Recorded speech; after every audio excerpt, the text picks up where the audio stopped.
हम महाराष्ट्र के जो परिवहन मंत्री जी हैं उनसे मैं निवेदन करूंगा कि आपने जो ये फरमान जारी किया है, ऐसा फरमान जारी करने के पहले आपको ये सोचना चाहिए कि मुंबई का जो कना है, मुंबई में जो परिवहन का सबसे बड़ा सिस्टम है और रिक्शा ड्राइवर है, जो अपने पैसे से परमिट लेके, अपने लोन लेके, खुद का रिक्शा डाल के मुंबई शहर के लाखों यात्रियों को सुविधा देने का काम करते। और उस जगह पे भी अगर आप भाषा का विवाद करने का काम करेंगे तो ये राष्ट्रवादी कांग्रेस पार्टी इस बात का समर्थन कभी नहीं करेगी। वजह इसकी ये है कि आपको मराठी कंपलसेशन अगर परमिट के लिए करना है तो आपने कितना मराठी सिखाने के लिए क्लासेस चलाने का काम महाराष्ट्र में किया है। हमने हमारी पार्टी के माध्यम से लोगों को मराठी सिखाने का हमने काम किया। अगर आपको इस तरह का कोई फरमान लाना है तो कम से कम उनको अल्टीमेटम दीजिए, 4 से 6 महीना, 8 महीना, 1 साल का समय दीजिए। उसके बाद में एक टाइम बाउंड लिमिटेशन कीजिए। उस लिमिटेशन के बाद की जैसे 1 अप्रैल 2027 के पहले अगर आपको मराठी सीखनी नहीं आई रिक्शा ड्राइवर को तो हम आपका परमिट कैंसिल कर देंगे। इस तरह से अगर आप फरमान कोई देना चाहते तो उसका हम समर्थन करेंगे, हम उसके लिए साथ में रहेंगे।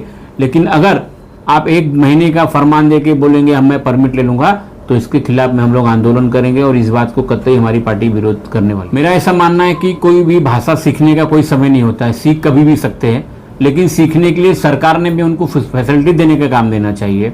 आज परिवहन मंत्री जी ने जो बात बोला है, भाषा आनी चाहिए, बुराई नहीं है, हम उसका समर्थन करते हैं। हमने भी मराठी सीखो अभियान की तरफ से महाराष्ट्र में बहुत अच्छे कैंपेन किए।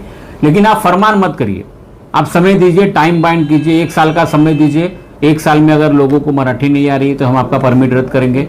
सब समझेंगे उस चीज को और धीरे धीरे सीखने का प्रयास करेंगे और मुझे लगता है प्रयास में सफल भी होंगे।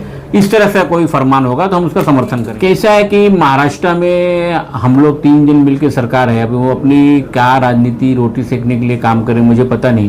पहले ही रिक्शे चालकों पे महाराष्ट्र के जितनी गाड़ी है, 2 व्हीलर हो, 4 व्हीलर हो, बड़े बड़े गाड़ियों का ट्रांसपोर्ट के ऊपर लाखों करोड़ों रुपए का इन्होंने फाइन मारने का काम किया। फाइन को माफ़ करने की भी घोषणा मंत्री महोदय ने की थी, 75% का रिबेट देने की बात की थी, लेकिन आज तक तो कुछ हुआ नहीं।